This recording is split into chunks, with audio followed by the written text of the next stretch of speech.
What is up, my Lorcana Goons, and welcome back to the Lorcana Goons channel. You're watching the Monday weekly Meta Watch video, where Zach Stone and I go over meta trends, powerful cards that you guys are playing, and a bunch of deck lists either submitted through our Discord. But this week, Zach and I actually cooked up a bunch of deck lists because we are slowly entering the new fabled format. Zach, we just got announced the rotation information in terms of every card that we know is going to be reprinted in fabled, and cards are going to be graduating into the new set. We're already building decks, right? We already know what to expect in terms of what people are probably prioritizing, or like what strategies you have to go through with these color combinations now, because the color combination ink identity is kind of changing. So Zach and I have cooked up some decks for you from these color combos. We're going to have the links in the description below. Starting off with Emerald Amethyst. Zach Stone, where do you feel like Emerald Amethyst is going to land in the future of the format? And this is a deck list that I kind of cooked up myself, featuring cards like Yelena, Enchantress, Prince Philip, kind of going for more of an aggro list here, and then pull the lever, wrong lever combo, because there's not that much spot removal anymore. You know, Kevin, this is a deck that I actually, use this color combination very well, but we don't have Prince John and Diablo anymore. So I have to be honest, with the pull the lever package being in this deck, you have to be playing pull the lever on 3 to be able to have wrong lever as an option to bottom deck cards. And I like playing characters like the Yzma, the 2-cost one that draws and discards, and you can play the new Bobby, the 1-cost one that draws and discards. That helps you get the pull the lever in there. So I can see myself playing something like that with those characters. It gives me a little bit more reach, and just having wrong lever on 3 to bottom deck something might be good in this meta right now, because there's a lot of decks that are going to be very aggressive in the very beginning. But yeah, this is a very interesting list. I know you're going to go off the Dumbos and the Mouses, so we probably won't cut the evasive characters. I think we can get rid of the Freds and get rid of the Enchantresses, even though I know you like those cards, and actually play the Yzmas and the Bobbies instead. Yeah, this is actually about 56 cards. So I did leave some wiggle room in here. You know, we could add 4 Dumbos. I wanted to figure out how to add 4 of the new Timothy Mouse, because he is a character that can quest for 2. You can play him on turn 2. He's a 1/4. If you have an evasive character, he'll quest for 2. And we do have the Pegasus in here. We got Go-Go Tamagos, and turn 4 and on, we have the Genies and the Elsas. So I did feel like it kind of might have fit. There's also a world where you play the new 3-cost Dumbo. That character will give evasive to one of your characters for a turn or so. So if you are going for this really aggressive strategy and you don't want your Enchantress or your Merfolk to necessarily be challenged yet, you can do some cool combos where you give them evasive, and if your opponent's not playing evasive cards, then you're going to be able to survive, right? But a lot of these lists are going to have some wiggle room. We didn't fill it up with 60 cards because we know there's some new cards that are coming out that we might want to add into the deck, right? And I think a lot of people are overhyping Dumbo. I think Dumbo's a great card, don't get me wrong. Like, I don't think that card's bad by any means necessary, but I don't think it's going to be like the tier 0 card, best card you play in the deck for a lot of these decks. I feel like it's going to be kind of more of a way to manage your resources, because you don't have cards like Friends on the other side anymore. Your draw power so far is just Diablo and Genie, so you're going to be generating small increments of value. And a card like Dumbo can potentially fetch you the last burst of lore you need. Maybe you're down by like 3 points to finish the game. You're at 17, and that Dumbo can let you draw into a Go-Go Tamago if it survived. Because what's cool about Dumbo is you don't really have to commit too much yet. You can pay 1 ink per character, draw a card, and keep going. And then let's say you're at 6 ink, you do it twice, you draw the Go-Go, you have exactly 4 ink left to try and secure that game. So I think green purple is going to be really cool. There's kind of an evasive priority going on. Zach, you mentioned that aggro strategies are like kind of what people go for in the beginning of the format, right? More often than not, it tends to be that way. 1, it's just a very simple concept to build around, and 2, there is less removal now than there was previously, so it's harder to fight off early aggression. And who knows, we might see some cards return in future sets that help solve that problem. Next up, we gotta talk about Ruby Sapphire, because this deck took a pretty decent hit post-rotation. We no longer have Grandma Tala. We no longer have How Far I'll Go. No Mick Duck Manners. No Be Prepared. No Big Sisu. So I get the feeling that this deck is gonna just take a complete 180 in terms of what your priorities are, your strategies, right? lo and behold, look at this. We have a deck list here by Poisonous, who's also a fellow content creator, and it's kind of looking like you're doing the same thing, right? You're ramping into Maui Shark, and ramping into Maui Shark is still going to be good post-rotation. However, no board wipes mean that you probably have a little bit easier of a time being able to go wide against Ruby Sapphire. You no longer have to worry about, do I play too many characters and play into his board wipe, or do I play it safe? You know what I mean? Really, all you're doing is probably going to be prioritizing playing around your opponent's Maui Shark, and I think that this deck list is probably what people might try and go for in the beginning of the format, utilizing Maui Shark with cards like Down in New Orleans so that you can potentially play a Maui Shark earlier than usual. Let's say if you ramped into something like Robin Hood Sharpshooter. Robin Hood Sharpshooter is a card that says, whenever this character quests, look at the top 4 cards of your deck. You can reveal an action that costs 6 or less from there and play it for free. Then the rest go into the discard. So it's not just a song that you can play for free like some of the other cards like Powerline or like the Mulan. It's any action. So you can trigger your visions, your Sail the Azurite Sea, or develop your brain in a Ruby Sapphire action deck. We've seen how powerful this can be, right? Overall, the red-blue strategy is taking a completely different turn now with the new rotation. And yeah, the Robin Hood Sharpshooter is a route you can go and build around. There's a lot of decently 4 to 5 to 6 cost actions and songs that you can get around with. But Powerline is going to be the obvious inclusion as well into something like this. And I honestly think ITI is a very, very, very powerful card. Same. Getting the most amount of value off Powerline is kind of where I'm at. And that's a 9 cost song that you can play off Powerline. It works really well into Down in New Orleans. You can play Powerline off Down in New Orleans if it's revealed. And there's so much more utility and so much more to build around in this color combination that I don't even know where to stop. You know, my mind's racing on ideas, but this is something that I really think has a lot of potential in the future, and you're gonna have to be wary of the red-blue action. Yeah, I'm so glad you mentioned how Powerline can be played off Down in New Orleans. I know, Zach, we mentioned, it was a couple weeks ago, we were talking about it on video, how you can do some pretty wacky plays with Eye to Eye and Powerline. You can use Powerline to sing Eye to Eye, you draw 2 cards, you trigger Powerline's ability. Well, first of all, you re-ready Powerline because of Eye to Eye. Then you trigger his ability to potentially play a song for free. If you reveal Down in New Orleans off that, you can sing that for free. And then if you reveal another Powerline off of the Down in New Orleans, you can play him again, right? And what's pretty cool is that you have so many singers now in this color combination because they've given us a Max Goof that's a singer 5 and a Powerline 2 cost that's a singer 4. So by turn 2, you can already start singing cards like Be King Undisputed if you really need to. And then because you're ramping into it, you're going to be able to,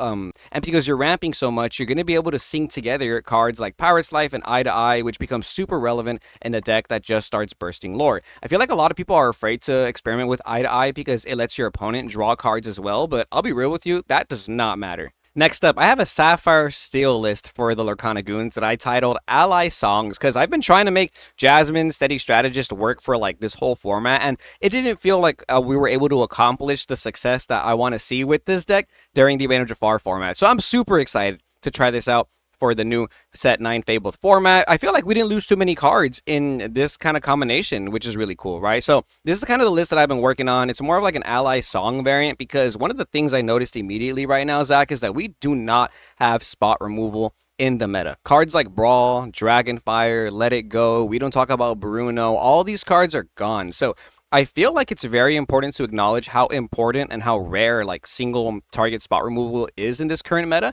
and Sapphire Steel has some of the best cards to do that. We have Hades, which is a 7-drop character that can place any character on the opponent's side of the field into their inkwell. We have Vincenzo Santorini here, which is no longer a 7-cost brawl target. That's awesome to see. He's a 2/8 character. That 8 willpower is huge in this current meta. He quests for 3, and on play, you can deal 3 damage to any character. Alongside of that, we have our actions that can deal damage, 2 smash, 2 fire the cannons, 4 strength of a raging fire, which is a song. And if you happen to see any of these songs with Aerial Sonic Warrior, then you can deal 3 more damage. And the reason I really want to try this out is because we're playing the ramp package in this deck. We have T-pose, we have 1 jump ahead, and we're playing 2 copies of Mama Odie, which is another character that has graduated into this rotation format. This character will let you ink off the top of your deck anytime you play a song. So some of the best combos are going to be T-po, you ink again, again. Then next when you play Mama Odie, you can sing one jump, and now all of a sudden you're very close to that 6-7 ink mark that you want to be at. So you can start dropping your bombs like Hades, Vincenzo, Ariel, maybe even some lower cost bombs like Bagheera and Pluto. I do like where you're going with this list, Kevin. Honestly, Blue Steel Allies has a place in this meta, whether people like it or not. There is a couple cards that I would like to see in this list. I think the Maid Marian and the Lady Cluck are very powerful into this meta. You do Ooh, have to okay. remember that there isn't a lot of single target removal anymore. But if you can make each of your ally characters like little mini missiles when they're banished, that just means you can get a little bit closer to removing your opponent's board. And you do have lots of chip damage, and you could just be missing like the little bits of damage here and there with the Maid Marian. Plus, it makes awkward trades for the opponent too. And honestly, I just like that concept of just like having bodies to turn sideways that become threats when they leave the board. And Maid Marian allows all of those allies to do that. So you could fit those cards in. Again, Lady Cluck's that bodyguard, but if you ever get the combo off, I don't think you can ever lose your board again, right? Like unless they like under the CU, there's no be prepared anymore. So you could just turn everything sideways. That kind of was my theory when I put in the Seven Dwarfs Mine into the deck because I wanted to add some extra like ping one damage. But I think it's better to just play more characters because locations feel kind of iffy right now in this current meta. I do want to mention also, Zach, that this deck is supposed to have the 3 copies of the new Lilo, the Enchanted Rare, or you can play the regular Super Rare, Uh-huh. right? But that Mm-hmm. card is pretty good. It's like a Cricky for your Steel characters. It'll give Challenger +2 to every character on board on play, which is very strong because we have a lot of low strength, high willpower characters. We have Jasmine, Mama Odie, Mr. Arrow, Doc, Tipo. Suddenly, these characters can deal a decent amount of damage with that swing. And then Lilo has a second ability. You can quest with Lilo. And that turn, you can pick one of your alien characters. We got Mr. Arrow or Stitch over here. They can challenge ready characters that turn, and they get Challenger +2. So, we have a lot of versatility in this deck, and I think that's probably one of the most important things about this meta in Lorcana right now is that with the deck like this, you can kind of do whatever you want based on the scenario in front of you.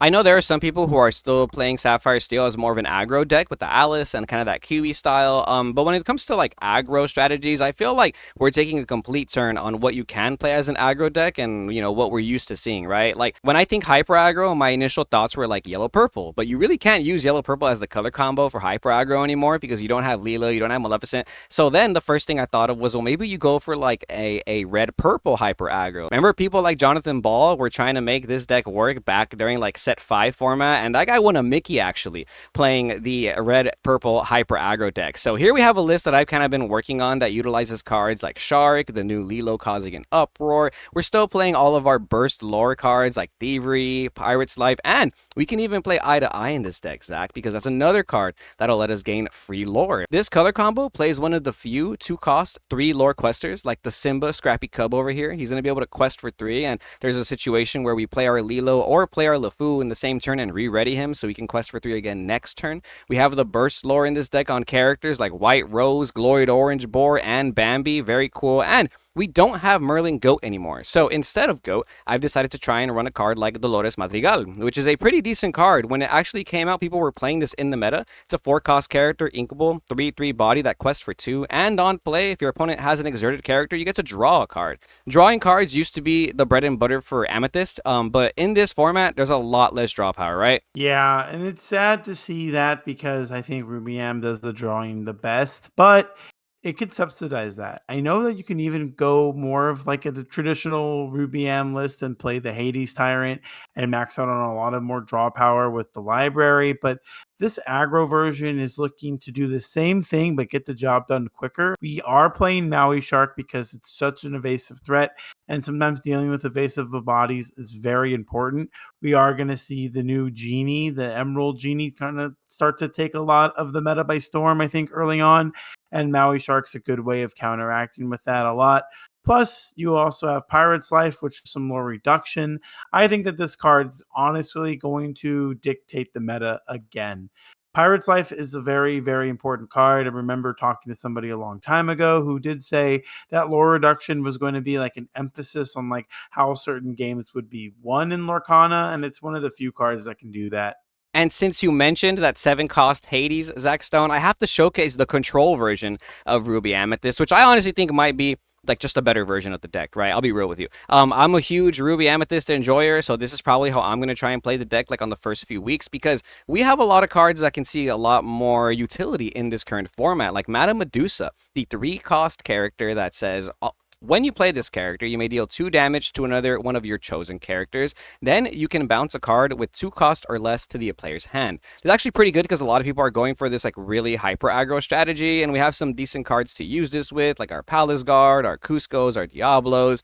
We're even playing 3 copies of Yelena because we no longer have Merlin Crab. And we saw this with the other purple deck list, the green purple list. No Merlin Crab means that we're going to have to use another way to get some good value trades. So we have Yelena and Hypnotic Strength right now. I think these cards are going to be like staples in the Amethyst decks. And really what I'm trying to do with this deck is just push to the long game, right? Just get to that 5-6 ink so that I can drop a shark, slow the game down. Now every time I challenge with the shark, I get to grab back a Hypnotic Strength, a Bee King, a Pirate's Life, or maybe some of our removal. Remember how we were saying how spot removal is very rare in this format? Ruby still has some pretty decent cards. We got Glimmer versus Glimmer and Energy Blast. I am pretty confident that Energy Blast might be a relevant card in this meta, mainly because if you're playing a hyper control deck, it's one of the few cards that'll let you replace itself while banishing any character on the board like an opposing Maui Shark. There's a couple other aggro decks you can play in this new meta, and I think Amber Emerald, Lady and the Tramp Dogs is going to be one of the more popular decks, especially in the beginning of the format. This is the only deck that has a lot of characters that can quest for 3 currently. You have the Lady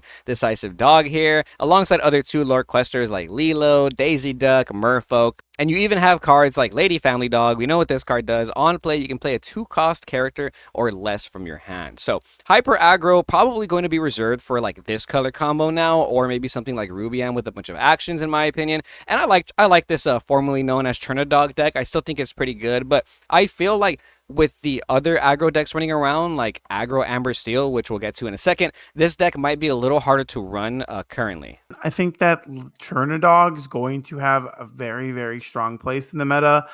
We did lose Chernabog, right? So Chernodog might not be the name anymore. But Right? again, I will mention that Genie allowing the Lady Decisive Dog to already have 2 strength right away. And so any character you play gives it the 3 it needs to quest for 3, which I think is really good.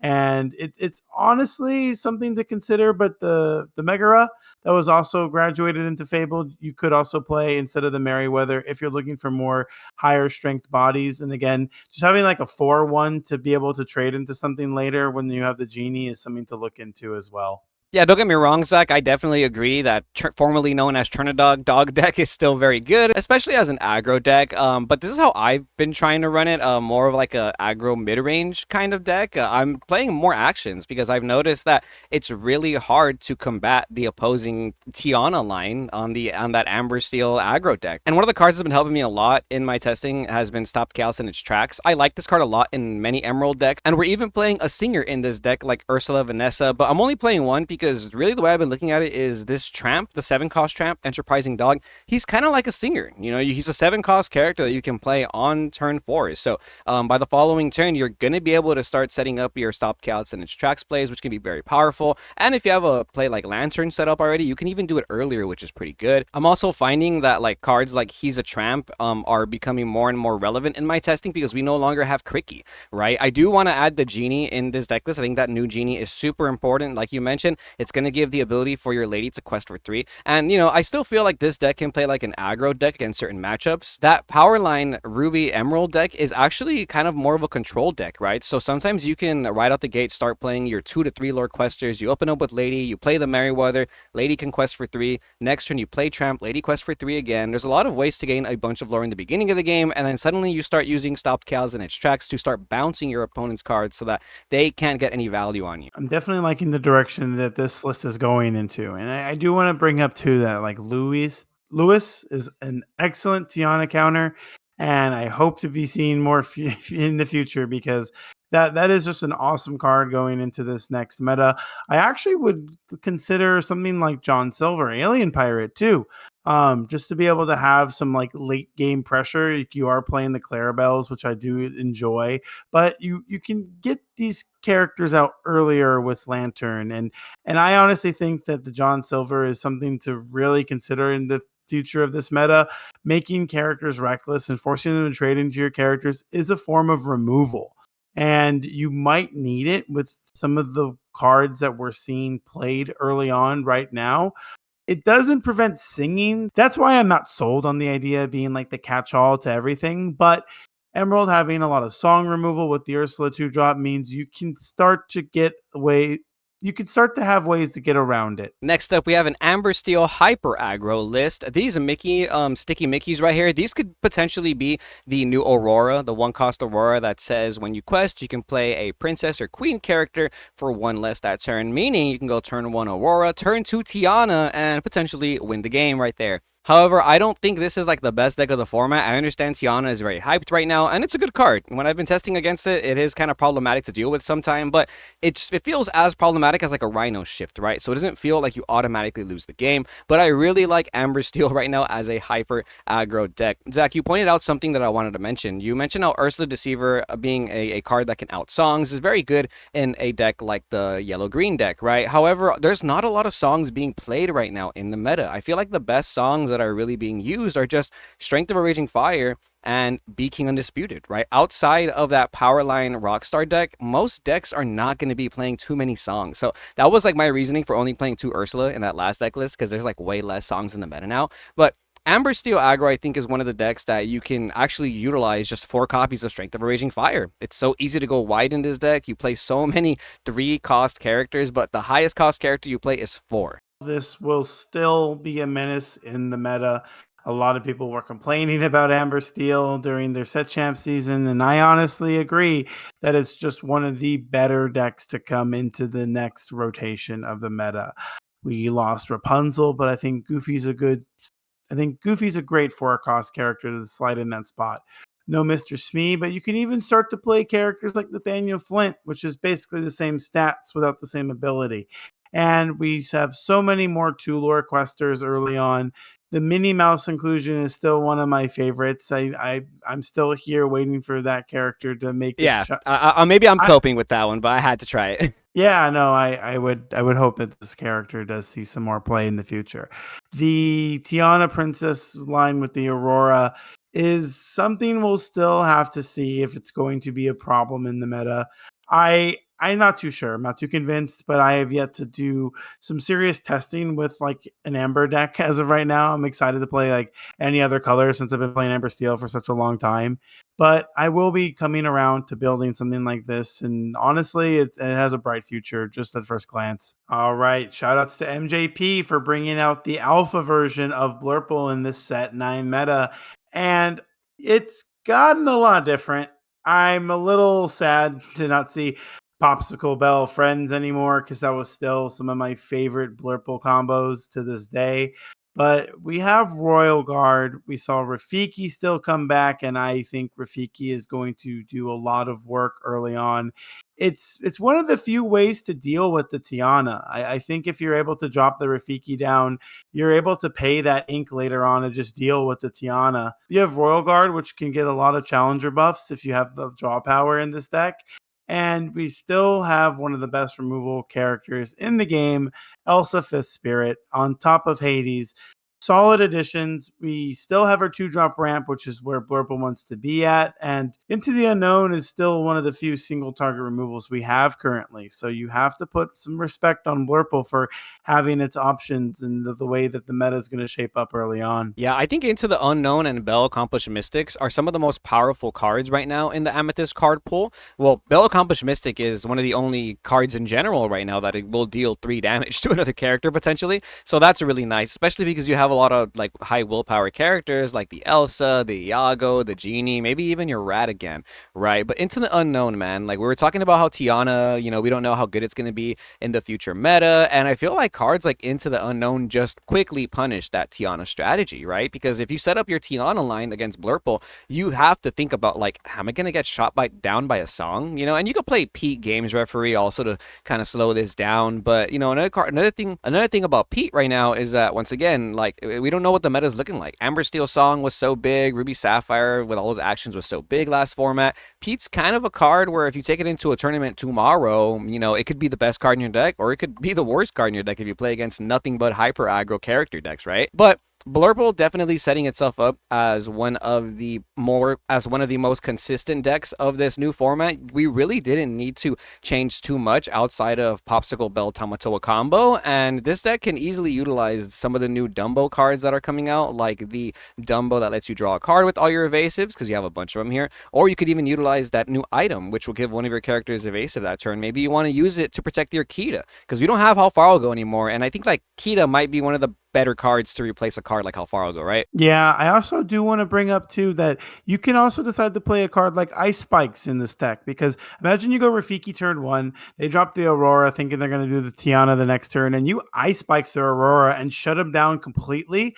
They could just lose their whole turn. Yeah, that's So crazy. yeah, we really have to consider like Yeah. Pinocchio esque on two Yes. abilities. You know what I mean? Yeah. So Ice Spikes is the same hmm thing. I like those cards a lot right now. I love Rafiki. I've been playing Rafiki since last format because Rafiki plus Hypnotic Strength clears Rhino, and that's very important, right? And you mentioned something that I've been kind of talking about this weekend with some of the homies is that turning the opposing card sideways is going to be really strong in this current format. If you guys aren't familiar with like set 3, set 4 format, opening up Rafiki into Pinocchio was such a strong play because Rafiki was able to clear almost any 1 to 2 cost character. So if you were going second sometimes against an Aurora, like Zach is pointing out, let's say you use a card like Lose the Way, you turn their Aurora sideways, you swing into the Rafiki, your opponent loses so much value. You know the Tiana's not coming down onto. You now cleared a 1 cost character for potentially free, right? And you still have a 1 cost character on board that can swing for 3 again. Actually pretty crazy. Would you ever consider playing the Shift Rafiki in this new format, Zach? Oof, that's the one for every time you ink, you draw, right? Yeah, every time you ink, you draw, and it's from Azurite Sea, if I'm not mistaken. Yeah, I don't have a comment on that. I think I would be playing characters like Elsa's Spirit of Winter Ah, okay. before I would be playing the Rafiki. But who knows if we're in a slower meta, becomes very control heavy. That Rafiki will be very good for some like late game power. And last but not least, Zach and I are going to go over the new potential Powerline Rockstar deck. Now, if you're looking at our screen, you're probably wondering, but where are the Powerline cards? They're not on Dreamborn yet. But just imagine this deck list with 4 Max Goof, 4 Powerline, 4 of the other Powerline that gains Rush when you sing a character, the Shift Powerline, eye to eye, and you have yourself a pretty strong deck. Oh, Shift Max as well. I think Shift Max is going to be pretty good. I like this deck a lot because it's one of the few decks immediately I've noticed that can simplify a game state. If your opponent has like 3 or 4 characters on board, but you've already been able to solidify a singer, maybe a power line, a singer, and maybe a power line shift target, it's super easy to be able to shift power line, use his ability by singing something like You're Welcome, you target a character, then you get to sing a free song off top of your deck. Oftentimes, you find cards like Be King Undisputed, Mother Knows Best, maybe even Stop Chaos in its tracks.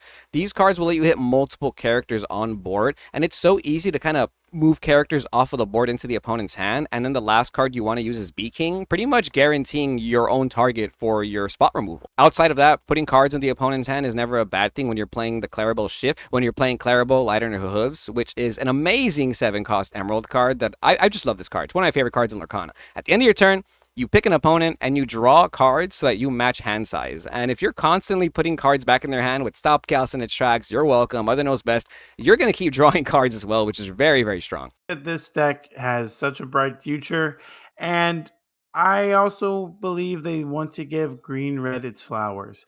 The only one of the only color combinations to not be represented in the triple deck format at Worlds. So why not give it the most powerful cards going into Fabled and make it a real contender to possibly win the first DLC of the next season? And that is Milwaukee. This will be the format for Milwaukee. We are in testing for Milwaukee at this point, Yeah. and any other Fabled format tournament. So such a game changer of a deck, and I think that this is why your Ursula Deceiver still should be played around 3 to 4 copies in Yeah. most Emerald lists, because this is the song deck now. Like this is going to be the deck that has the song power. It can justify it the most with Powerline, and if I'm being blunt, I'm a little scared that this deck's going to be a little too powerful. I think Clarabelle, Maui Shark, Powerline, and all the other songs that are not being shown, because Eye to Eye is still such a powerful threat. Rereading your characters is still really good, and even if you're giving your opponent cards and your opponent's lore, it really doesn't matter when you can also include bend to my will in this deck and you just rip all the cards out of their hand. So like I think this deck's scary. Be prepared from the hand, I think, is going to be where this will draw the line, and who knows, we could see this deck get better with future sets. Yeah, I have seen some people toy with certain cards like Bend to My Will in this deck. I think I like different. I think I have differing opinions on how I think this deck should be run. Obviously, time will tell. As you can see, I'm only playing one Under the Sea. I think it's a great card, right? But I personally feel like once Under the Sea becomes a very relevant card, you're going to see a lot of people playing more 3-strength, 4-strength characters. And this deck cannot manipulate the opposing character's strength. So I do like cards like Stop Chaos and its tracks to deal with cards like Calhoun's, maybe those 3-strength characters that are questing for 2, right? But yeah, Zach, I agree with you. This deck is a little scary. And to show how scary it can be, we're going to actually playtest this deck right now on Ink Table against the AI, so we can show you what lines to expect when you're trying to play the Powerline deck or when you see an opponent playing the Powerline deck. All right, Zach Stone and fellow Lorcana Goons, if you're still watching, like, comment, and subscribe because we're about to go over this Powerline deck strategy. We've opened up the 1-cost Mr. Bobby Zimmerowski, 2 of our Powerline taking the stage, which is a 2-cost Singer 4, our Max Goof Rockin' Teen, a Singer 5 that cannot move to locations, Standout, Powerline Shift, and a Pirate's Life. Now, I'm gonna go ahead and just play it like the way we normally play these kind of decks, right? We don't want to keep songs in our hand because if they are playing an Ursula deck, then we're gonna get got, and we kind of don't want that, right? I'm assuming we're gonna draw into more songs anyways, and I kind of like this curve. Turn 1 Bobby, turn 2 Powerline, turn 3 we have another Max Goof Singer, so we have a Singer 4, Singer 5, and then we can shift. We can shift into the Powerline. Hopefully, see some more songs. How you feeling about this mulligan? Yeah, and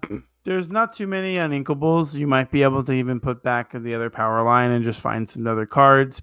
So Okay. 1, 2, and 3, and 4 sounds like right. a perfect curve to me. So we're going second because we're playing against the AI, and I wanted to give us kind of like a disadvantage, right? I did queue them against I did queue up against a hyper aggro deck, which is interesting because they didn't play a single 1-cost character, but we can actually maybe take advantage of this. We're gonna go ahead and ink our Clarabelle, Contented Wallflower, because we're going second, so we have more cards in our hand than the opponent. And we'll start off with Bobby Zimmerowski. Maybe draw into a song because we don't have any songs yet. And we didn't see a song, but we have more and more singles. Actually, we do have a song. We have Eye to Eye.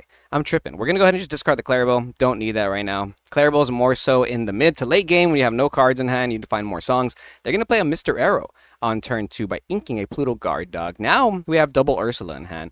A lot of decks aren't playing songs. We know he's playing Amber Steel. I can think of Strength being the only good song in his hand, and it's not really going to happen anytime soon. So I will ink this Ursula. How you feel about that, Zach? Let me know if I'm doing any misplays. And we got to play the power line now, right? Sounds good. All right. We're going to quest with the Mr. Zimmerowski, and we're going to pass there. We'll see what our opponent does. They're going to quest with the Mr. Arrow, puts him at 2 lore. They're going to ink another penny. Ooh, and they're going to play Lady, and off the Lady, they play a penny. So they're going pretty wide here.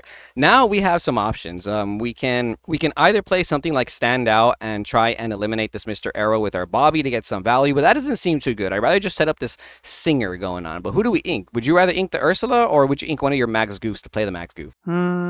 This one is tough. Now, how would you feel if he were to sing Strength on your power line next turn? Ooh, I'd be sad. I mean, yeah, I'd be very, very. Ooh, I'd be super duper sad. That would be super duper bad. There is a oh, actually, that'd be super bad. That'd be really, really insane. So yeah, we have to play the Ursula then, right? You have to consider that. Mind you, Max Goof is a 4 strength body. But you are going to be able to sing a bunch of songs, and you have Standout, Eye to Eye, and you can give extra strength. You can re-ready those characters. You can find more cards, play more songs. I'd play it safe. I'd play the Ursula. Okay. So we'll ink a Max Goof. We'll play the Ursula. You're right. We gotta play it safe. Seeing a strength on the opponent's side of the board would be insane. They don't have it, but it's fine. We saw the opponent's hand.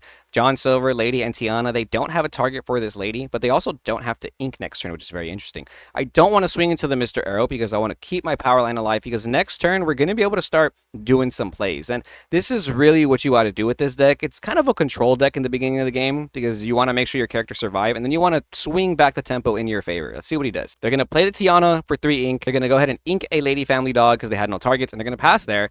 And now we drew another power line. So now we can actually do some shenanigans, right? We can shift this power line for 4 and start playing this game. We can either sing Eye to Eye, which will give us both 2 cards. A little scary against an aggro deck, right? But this will re-ready our power line, meaning we can sing again with it, or we can even go as far as to swing with it, which might be important. But this Tiana is going to lower its strength by 3.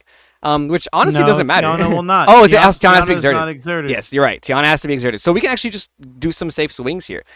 This is where you want to start trying to simplify the game state, right? So my initial thought is you shift power line, you sing eye to eye, you see what you grab, and then you're going to be able to trigger power line's ability to potentially find maybe stop chaos in its tracks. And from then on, we might be able to use a card like Stand Out, or maybe even something like just swinging power line over another character. What do you think? All right, so this is what I would do, and you have to do this way because of the way the cards interact. So you're going to ink a power line, not the shift one, of course, just the one you just drew, and you are going to shift your power line. So go ahead and play the shift power line over the power line. And you need to sing together with eye to eye because it needs to sing 2 or more characters to ready them. It does. It does. So make sure your power line and your Bobby will sing this. Good point. Both. I'm glad you pointed that out, Zach, because I did not know. I did not know it needs to be both characters to ready them. That's actually very important. So if your opponent only uses one character, they can't ready them. Very, very interesting. Now, power line's gonna let us play a song for free off the top 4 cards of our deck, and we see You're Welcome and Mother Knows Best. Which, by the way, we did draw Beat King, so we're simplifying the game state now. What do we play for free? Is it Mother Knows Best? So we can bounce back as Tiana? It is 110% Mother Knows Best. However, I don't know if we bounce the Tiana now. So we'll bounce back Tiana, and then we're gonna go ahead and put these at the bottom of the deck. Now we get to re-ready our characters. They draw 2 cards, it's fine, no big deal. We can actually now either sing Beat King or sing Stand Out, or we can just swing with our characters. I personally like the idea of using Powerline to swing into this Mr. Arrow, and then using Ursula and Bobby to clear this lady, because they are playing an aggro deck. What are you thinking about, Zach? Well, instead of clearing the lady, let's use Ursula and Bobby to clear the penny, because it's kind of going to accomplish the same thing. Okay. Oh, but in this scenario, our Bobby survives. Very, very, very good point. Very good point. So now we can use Powerline. Do you want to swing with him, or you want to sing with him? Me, I'm just going to it's a 6/4. Yeah. I'm gonna swing with him. Okay. I'm gonna swing with him. Yeah. We get punished by Lilo, like him having the Lilo in his deck. The one that lets us that pumps up the character. But it's fine. I think it's fine because we have so much like hand advantage too here. Lilo would take up almost their whole turn, but they have 5 cards now. Let's see how wide they go. They're going to play Doc, no ability, and a Lawrence. Lawrence kind of scary. They did not have a Lilo, which is good. They just quest with the Mr. Arrow, putting them at 12, which is a little scary, but it doesn't matter because we got Pirate's Life in our deck. So we can do a couple things here now. We can potentially sing Stand Out with the power line, pump up one of our little characters, swing over the Mr. Arrow, see what we get off of the power line here, right? And then after that, use a card like Beat King maybe, to clear the other side of the board. What are you thinking? Definitely does change my turn. So if you're going to sing your Standout, you have to consider like what else you're going to be doing this turn. You could be getting some more songs off Powerline here that lets you bounce back certain stuff. Yeah, I'm hoping off the top we see a card like either Stopped Chaos in its tracks, or another Mother Knows Best, or even a You're Welcome, because we'd be able to clear the whole board if we see those. Because of that, I'm more inclined to sing Pirate's Life with Powerline. Okay, Pirate's Life first. And let's just Pirate's Life first, because if we get a song like that, it changes the way we do navigate our turn. But then if we sing Pirate's Life, how do we clear the whole board? Because then how do we clear 3 characters? We'd have to see Stop Chaos in its tracks to guarantee we clear the whole board. If not, I don't think we clear all 3 characters. Yeah, how are you clearing all 3 characters outside of that? How are you getting rid of the dog? You Stand Out, you pump up your Bobby, and then that's when you find the other card. You find the other card like Stop Chaos, or you find a Mother Knows Best, or You're Welcome, and then you're able to bounce the whichever one you see, right? If you see You're Welcome, you probably hit the Lawrence, or you probably hit the Doc, and then you Beat King the Lawrence away. That clears all 3 characters. So that's the decision making here: is clear all 3 characters, or go for Pirate's Life and potentially not clear all 3 characters. Because we pretty much have. I would rather go for Pirate's Life. Okay. I would rather go for Pirate's Life. Why you don't think? Out of curiosity, why is that? So we'll Pirate's Life off the. It's the most expensive card in our hand. Okay, we'll trigger the power line, and we whiffed off power line. Oh, it hurts. It hurts. Now we don't get to clear. Now we can only clear 1 character off the board. And actually, we can't clear. The only way to clear character on the board is if we hardcast Standout or Be King. Very interesting line there. I don't know. I personally would have liked the Standout more, but I guess we could just use Standout on our power line, give him evasive, and keep him alive, which is also a play we can potentially do. But it doesn't feel good in my opinion. That's what I've noticed too, by the way. Whiffing off the power line in this deck does not feel good. Like, it actually feels the opposite of good. It feels very bad. Yeah, whiffing that was really tough. We did kind of reset the lore count here, and that's something that I kind of wanted to accomplish with this strategy. It's a difficult decision here. I'm a little tempted to just play a character and pass. It's tempting, but if I were to play standout here and just make Ursula be able to challenge Mr. Arrow, I also don't think that helps my case either. So I'm probably gonna have to go on with I'm playing the Max Goof, and I'm going to have more characters to sing my songs that are in my hand later. And because Mr. Arrow does have resist 1, I can't challenge anything. But I'm actually going to quest though. I want to encourage him to swing because I would much rather him do that than quest. So let's play Yeah. Max Goof I mean, and let's not. Oh, go ahead. I was gonna say, yeah, we quest every time because there's almost there's no way he doesn't use his characters to swing into this power line, so we might as well quest with the other characters too. I was just gonna say, there's a world where you use standout on your power line, give him evasives to ensure that he survives next turn, but our opponent gets to 15 lore, and that feels a little too greedy in my opinion too.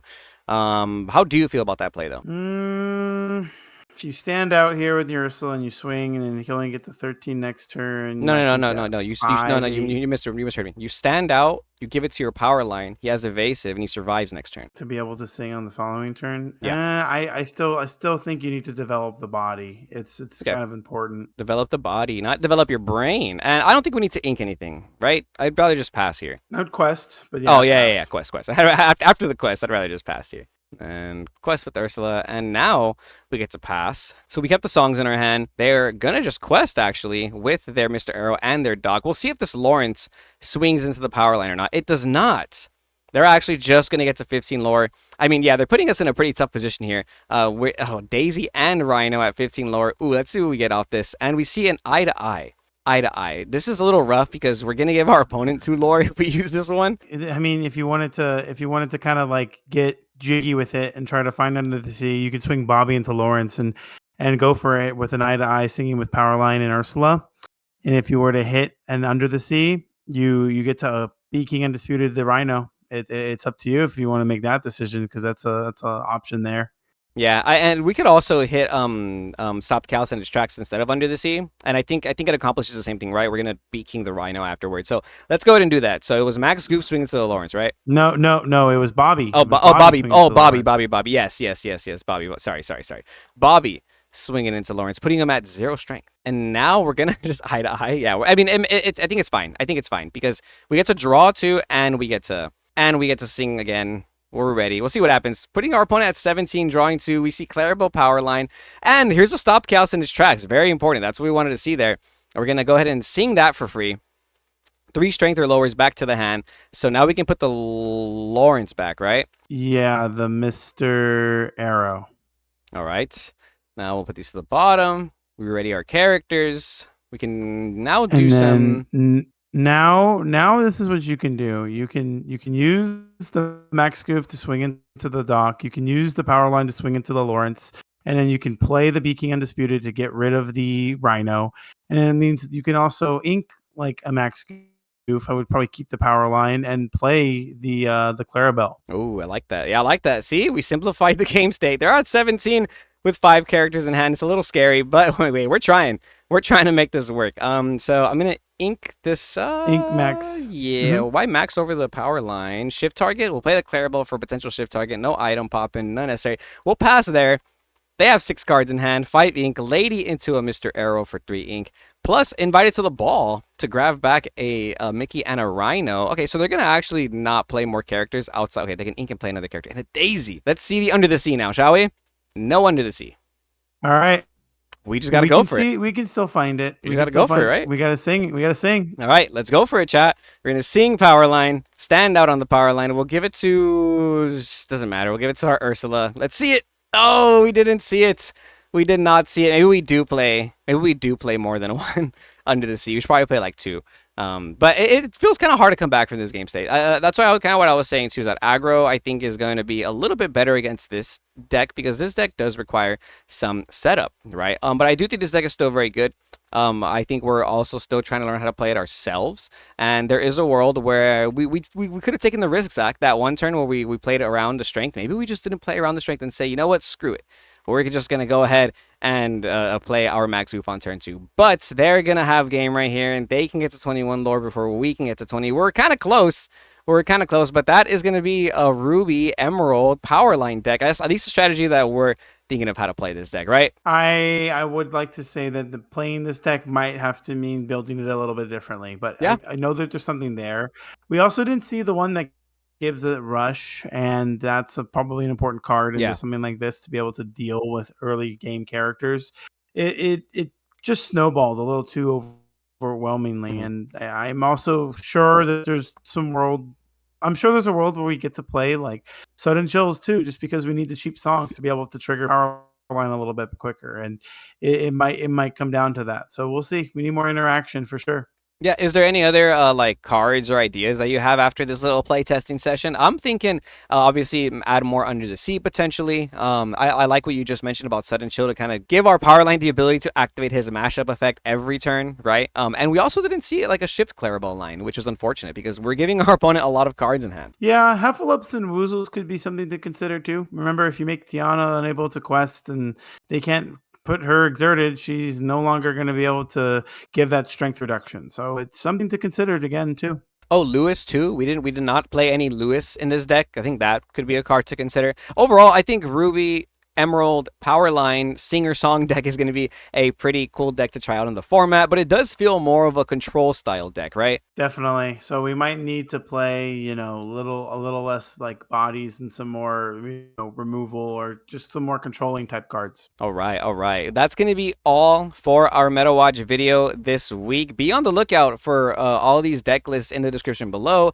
Join our Discord for more deck lists as well, and you can find more and more people cooking up deck lists on Dreamborn, etc., etc. But we're going to be streaming some Inktable this week because I do want to keep practicing all these decks. If you guys didn't know, you can play against an AI like this and test out your strategies. I like doing this a lot too because we lost against an AI, which is usually hard to do. The AI is not that good at the game, but we made it play an aggressive strategy, and now it's telling me that yeah, maybe we got to cook this deck up a little bit. But anything you want to say before we let you go, Zach Stone? I'm hopeful that some of these decks will get more redefined and fine-tuned, and who knows what some people are working on that we didn't go over. And remember to join our Discord down with the link below, because we have some more people bringing out some fresh ideas, and iron sharpens iron over here, and hopefully we will have the best deck in format ready to go for the next set. So until then, my Lorcana Goons, stay tuned and we'll see you next time.